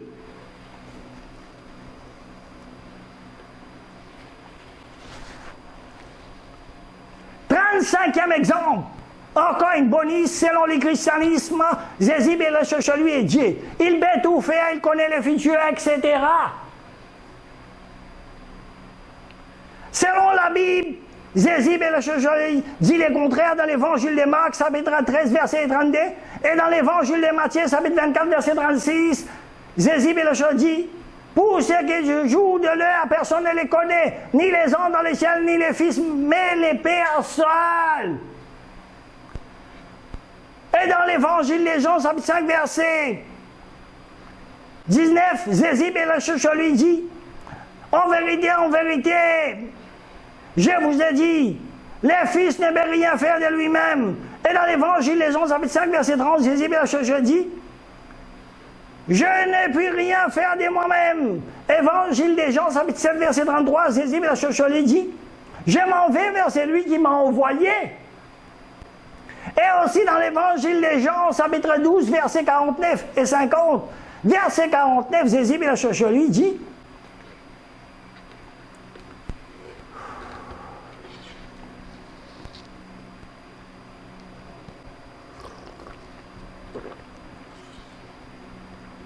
car je n'ai point parlé de moi-même, mais le Père qui m'a envoyé m'a prescrit lui-même ce que je dois dire et annoncer. Verset 50. Et je sais que son commandement est la vie éternelle, c'est pourquoi les choses que je dis, je les dis comme le Père me les a dit. Donc Jésus, lui, affirme qu'il ne peut parler de lui-même. Il a reçu les commandements de Dieu, ce qu'il doit dire et annoncer, comme tous les prophètes de Dieu. À vous de poser la question logique. Qui dit la vérité, Jésus, lui ou le christianisme? Également, dans l'évangile des Jean, chapitre 20, verset 17, Jésus, lui dit, je monte vers mon Père et votre Père, vers mon Dieu et votre Dieu. Jésus, lui affirme avoir un Dieu. Qui dit la vérité, le christianisme ou Jésus, lui, à vous de poser la question logique. Le Coran répond, c'est là dans Surat Al-Imran, chapitre 3, verset 59, les versets suivants. Innama salasa Isa indalai kama sali Adam kalakahu min turab summa kalalahu kun fayakun. La semblance des Jésus au regard d'Allah est celle d'Adam qui Allah créa des terres, puis il dit, être il est. Ces versets montrent qu'Allah subhanahu wa ta'ala a créé les prophètes Adam et Jésus, de la même manière. Les prophètes Adam, lui, vit créer 100 parents à partir de la terre sur l'ordre d'Allah subhanahu wa ta'ala, soit. Les prophètes Jésus, lui, fit aussi créer 100 pères par la volonté d'Allah subhanahu wa ta'ala exprimée à travers l'ordre, soit. Et aussi dans la sourate Al-Maïda, 5, verset 72, ce sont certes des mécréants, c'est qui disant en vérité Dieu est le Messie, fils de Marie, alors que le Messie lui-même a dit aux enfants d'Israël, adorez Dieu, mon Seigneur et votre Seigneur. qui dit la vérité, Jésus le christianisme. Jésus lui affirme avoir un Dieu dans l'évangile des Jean, chapitre 20, verset 17. Quand Jésus lui était mis sur la croix, Jésus lui a crié d'une voix forte, Ela, lama sabachthani, c'est-à-dire, mon Dieu, pourquoi m'as-tu abandonné? Cela ressemble-t-il à Jéhovah, pourquoi m'as-tu abandonné? Non. Est-ce que cela sonne comme Abba? Père, pourquoi m'as-tu abandonné? Non. La réponse est non. Si vous le traduisez, Ela, lama sabachthani, en arabe c'est Allah, lama taraktani. Cela ressemble-t-il? Oui. À vous de poser la question logique qui dit la vérité, Jésus ou le christianisme? 36e exemple, encore une bonus.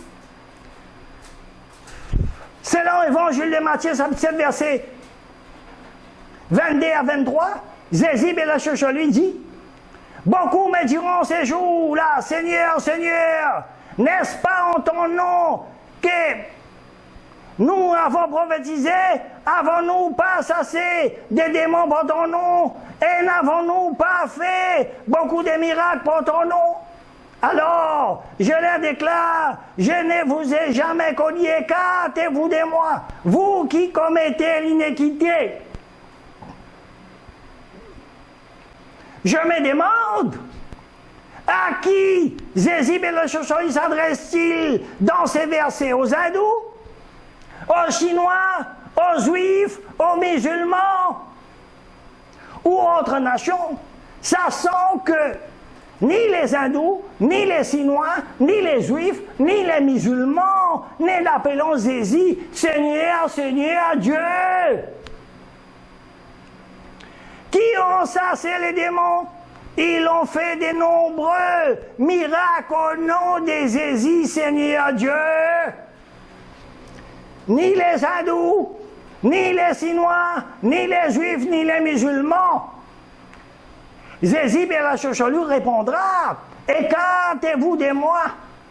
Je ne vous ai jamais connu, vous qui commettez l'iniquité. Jésus lui il reviendra. Pour vous dire, il va revenir, mais pourquoi? Il viendra pour corriger vos horreurs. Il n'est pas votre Seigneur. Il vous dit dans l'évangile de Matthieu, chapitre 7, verset 21, ce n'est pas en me disant Seigneur, qu'on entrera dans les royaumes des cieux, mais c'est en faisant la volonté de mon Père qui est dans les cieux. Jésus, lui, affirme avoir un Dieu dans l'évangile des Jean, chapitre 20, verset 17. Selon Évangile des Jean, chapitre 8,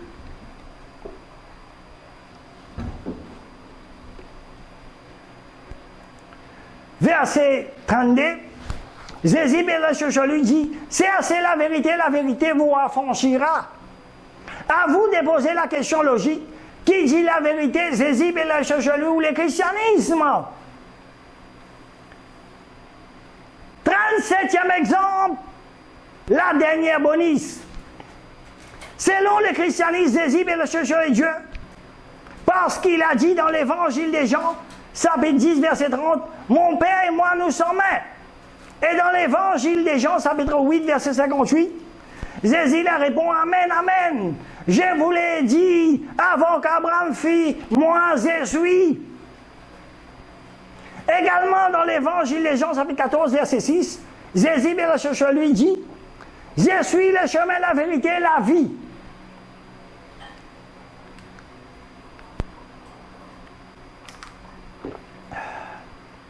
Mais je demande au rédit du christianisme incluant vos évêques, quels sont les contextes selon Évangile des Jean, chapitre 10, verset 30? il faut lire les contextes versets 23 à 34. Verset 23, et Jésus, Père Chacholi, s'est promené dans les temples sous les portiques de Salomon. Les Juifs chercheront à les lapider. Jésus vient chercher lui et lui disant, ce n'est pas pour une belle œuvre que nous voulons te lapider, mais pour un blasphème, parce que toi, qui es un homme, tu t'es fait Dieu. Jean chapitre 10, verset 33, les Juifs de la loi ont donc appréhendé ces propos de Jésus et la Chacholi dans son sens littéral. Verset 30, mon Père et moi nous sommes un, ils l'ont compris comme signifiant je suis Dieu. Mais Jésus et la Chacholi les démontrent. Alors que ce n'est pas pour ce qu'il a voulu dire, il les a dit, verset 34, n'est-il pas écrit dans votre loi? J'ai dit, vous êtes des dieux. Il arrive donc à la loi d'appeler Dieu, c'est auquel la parole de Dieu fut adressée. Il renvoie au Psaume, chapitre 82, verset 6, vous êtes des dieux, vous êtes tous fils du Très-Haut.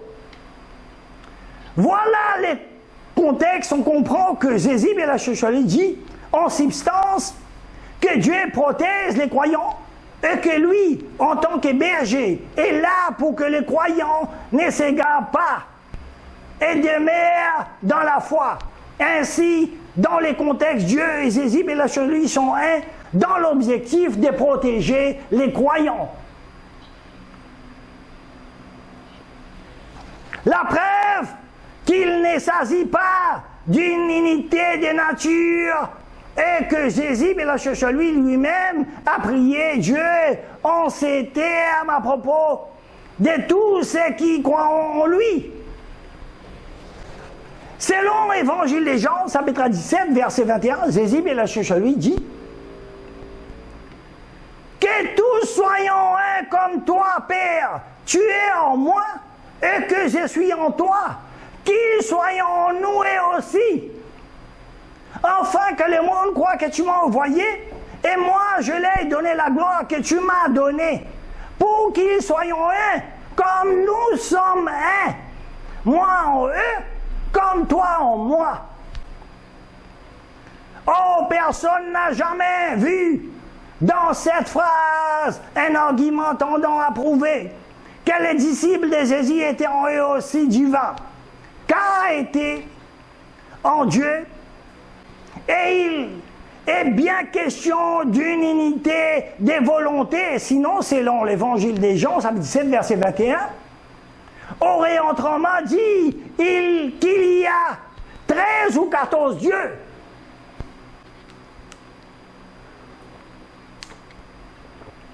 Également dans le livre d'Exode, chapitre 7, verset 1, l'Éternel dit à Moïse, Père chez lui, vois, je t'ai fait Dieu pour les pharaons, et Aaron, ton frère, sera ton prophète. Mais aucun juif n'appelant Moïse, Père chez lui, Dieu. Métaphoriquement, c'est lui qui représenta la parole de Dieu et Dieu. Car c'est une expression du langage juif. En hébreu, un représentant de Dieu est appelé Dieu.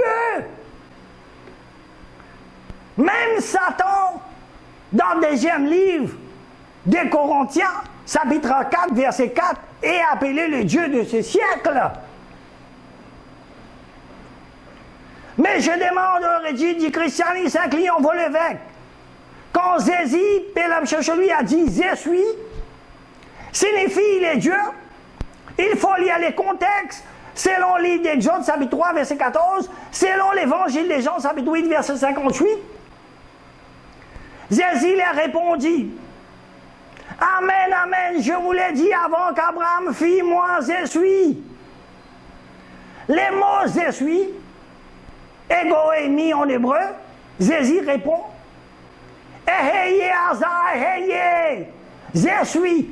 En grec, dans les Anciens Testaments, Horon signifie je suis. Nouveau Testament, c'est egoémie en grec. Ce n'est pas le même mot. Le mot égoémie, moi je suis en grec ego, et les pronoms cisés dès la première personne du singulier correspond à je. Égoémie est cité 4 ou 5 fois dans la Bible, et si appris, il est même cité pour Satan. Les je suis est utilisé par Jésus et la Chauchelie dans l'évangile des Jean. Jean-Baptiste, Père la Chauchelie, devant l'insistance du questionnement, si à son identité il emploie les égaux, je, sans les verbes émis, être, manquant bien ainsi la différence entre son identité et celle des Égyptes et la Chauchelie. Une autre personne qui permettra d'utiliser égoémie, c'est l'évangile des Jean, chapitre 9, verset 9. L'Aveugle dit Elegen hoti égoémie signifie et lui-même disait je suis. Donc en utilisant la logique, nous devrions tous adorer l'aveugle parce qu'il a dit égoémie je suis. Selon le livre d'Exode, chapitre 3, verset 14, alors Dieu dit à Moïse, Père la Chauchelie, je suis celui qui je suis. Puis il dit, tu diras ainsi aux enfants d'Israël, celui qui s'appelle je suis m'a envoyé vers vous. Selon le livre d'Actes, chapitre 21, verset 39, et aussi Actes, chapitre 26, verset 29. Paul dit, Gaï égoémie signifie tel que je suis. Donc, en utilisant la logique, nous devrions tous adorer Paul parce qu'il a dit égoémie, je suis. Les centurions du Matthieu, chapitre 8, verset 9, se désignent lui-même de cette façon, car moi aussi je suis un homme placé sous l'autorité.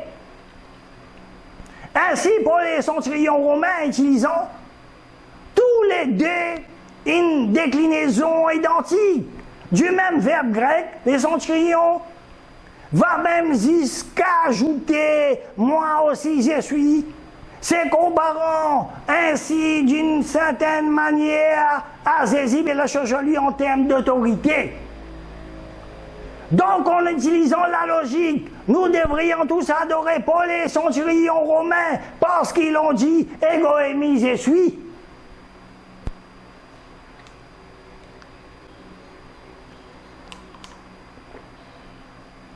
Les mots « je suis égoémie » dans un hadith rapporté dans les Mousnad d'Ibn Hanbal, le prophète Père la Chauchelie a dit « J'étais prophète alors qu'Adam était entre l'esprit et le corps. » Cela ne signifie pas que le prophète est Dieu.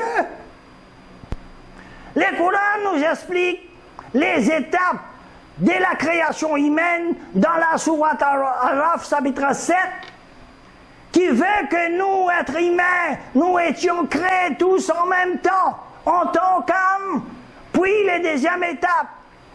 Chacun de nous sera créé en temps humain, c'est-à-dire l'âme rejoint le corps, donc Zézib et la Chauchelie existent en tant qu'âme avant qu'Abraham fût envoyé comme messager de Dieu.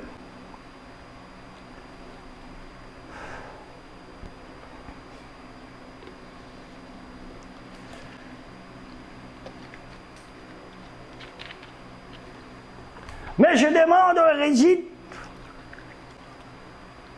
du christianisme inclinant pour l'évêque, quels sont les contextes selon Jean chapitre 14, verset 6. Il faut lire les contextes du verset 1 à 5. Que votre cœur ne soit pas bouleversé. Vous croyez en Dieu, croyez aussi en moi. Verset 2. Dans la maison de mon Père, il y a de nombreuses demeures. Sinon, vous aurais-je dit, j'ai pas vous préparé une place. Verset 3. Car je serai parti, vous préparez une place, je reviendrai vers vous.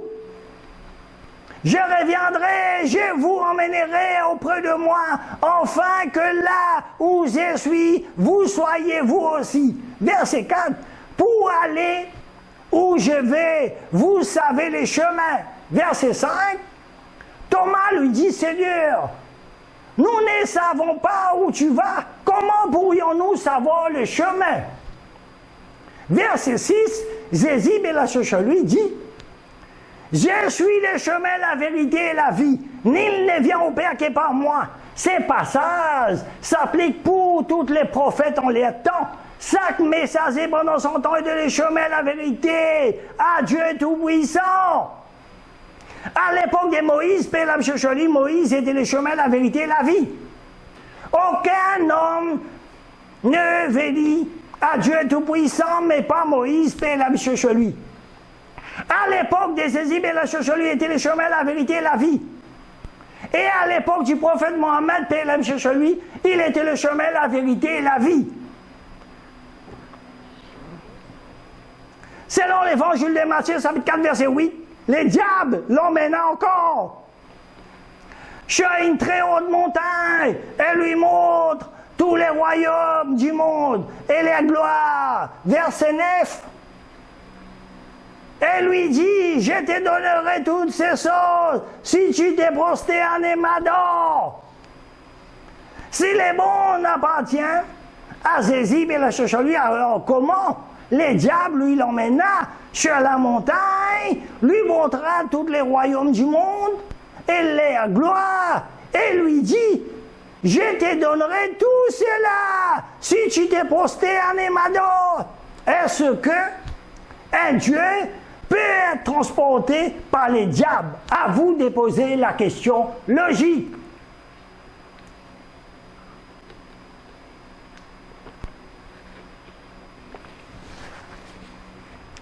Pour terminer cette analyse entre la Bible et le Coran, selon les livres des Proverbes, chapitre 30, verset 5, parole de Dieu, toute parole de Dieu est prouvée. La parole de Dieu s'est contredit lui-même dans le livre de Jérémie, chapitre 8, verset 8. Comment pouvez-vous dire nous sommes sages, la loi de l'Éternel est avec nous? C'est bien en vain que s'est mise à l'œuvre la plume mensongère des scribes. Alors à vous de poser la question logique, un livre venant de Dieu. Dieu lui-même dit, comment vous pouvez-vous dire nous sommes sages, la loi de l'Éternel est avec nous? C'est bien en vain que s'est mise à l'œuvre la plume mensongère des scribes. Également, selon le livre des Noces, chapitre 98, verset 15, malheur à vous qui écrivez des paroles mensongères, des paroles fallacieuses, car il écrivant les mensonges, vous vous égarez vous-même. La Bible catholique est inspirée selon l'évangile de Luc.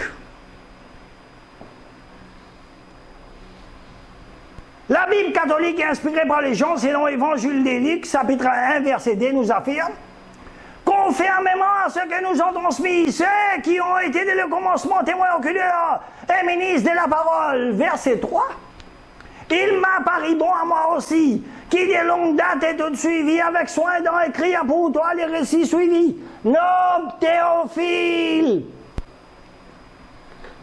Également, comment Dieu peut-il dire il allait donner des lois qui ne sont pas bonnes? La Bible de Jérusalem, Ézéchiel chapitre 20, verset 25. Et j'allais jusqu'à leur donner des lois qui n'étaient pas bonnes. Est-ce que ceci est la parole de Dieu? Posez-vous la question logique. Selon le deuxième livre des Thessaloniciens, chapitre 2, verset 4, l'Antéchrist se fera passer dessus de tout ce qui s'appelle Dieu, et il s'assira dans les temples de Dieu, se proclamant lui-même Dieu.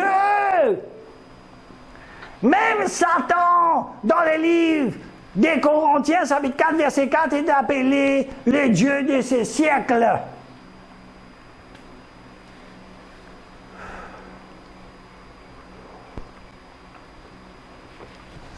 Allah subhanahu wa ta'ala nous en donne dans la Sourate Baqarah, chapitre 2, verset 111, les versets suivants.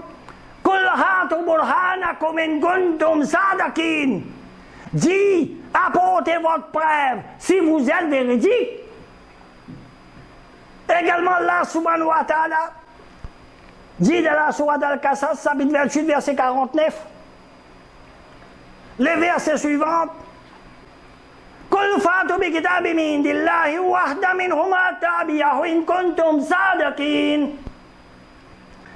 Dis-les, apportez donc un livre venant d'Allah qui soit meilleur guide que cela. Je les suivrai si vous êtes véridiques. Le Coran est le dernier testament, les seules paroles de nos jours. Car Dieu a promis de protéger le Coran. Allah subhanahu wa ta'ala nous affirme dans la sourate Al-Hijr, chapitre 15, verset 9.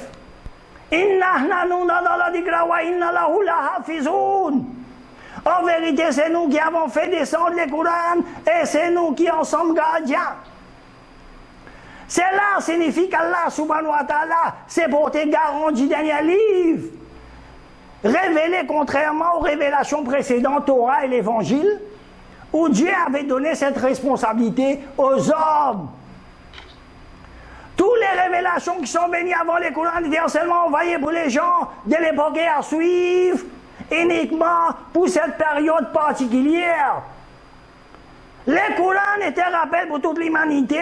Allah subhanahu wa ta'ala affirme dans la sourate Sad, chapitre 38, verset 87, et dans la sourate Takwir, chapitre 81, verset 27. In huwa illa dhikrun lil alamin. Ceci, le Coran, n'est qu'un rappel pour l'univers. Le Coran se présente lui-même avant tout comme un livre venant de Dieu. Dans la sourate Al-Rahman, chapitre 55, verset 1 à 2. Al-Rahman, al Coran, le tout miséricordieux, il a enseigné le Coran.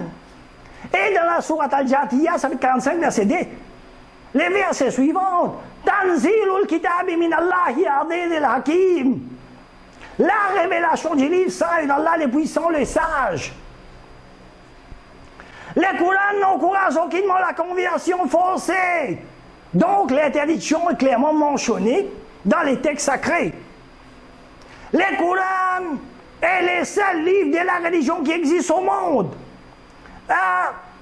La phrase « nul contrainte en religion » dans la sourate Baqarah, chapitre 2, verset 256.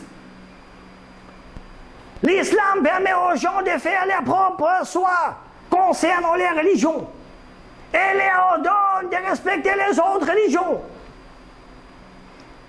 Le Coran est le seul livre qui existe au monde à la phrase « à vous, votre religion, à moi, ma religion » dans la sourate Al-Kafirun, chapitre 109, verset 6. Et aussi la liberté individuelle et la liberté d'expression. Et ceci est une invitation à la liberté de la religion de la sourate Al-Kaf, chapitre 18, verset 29. Quiconque le veut qu'il croit, et quiconque le veut qu'il me croit. On ne doit donc pas toujours chercher la vérité. Ou nous préférons les mensonges ou ignorance à une vérité.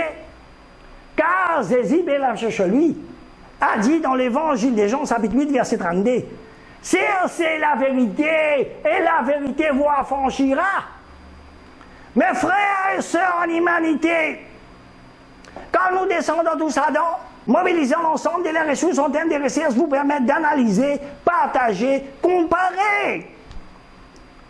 Gardez l'esprit ouvert et toujours prêt à accepter la vérité. Que Dieu vous guide, mes frères et sœurs en humanité. Que Dieu vous bénisse, mes frères et sœurs en humanité. Wa kiru dawa, walhamdulillah, rabbil alamin.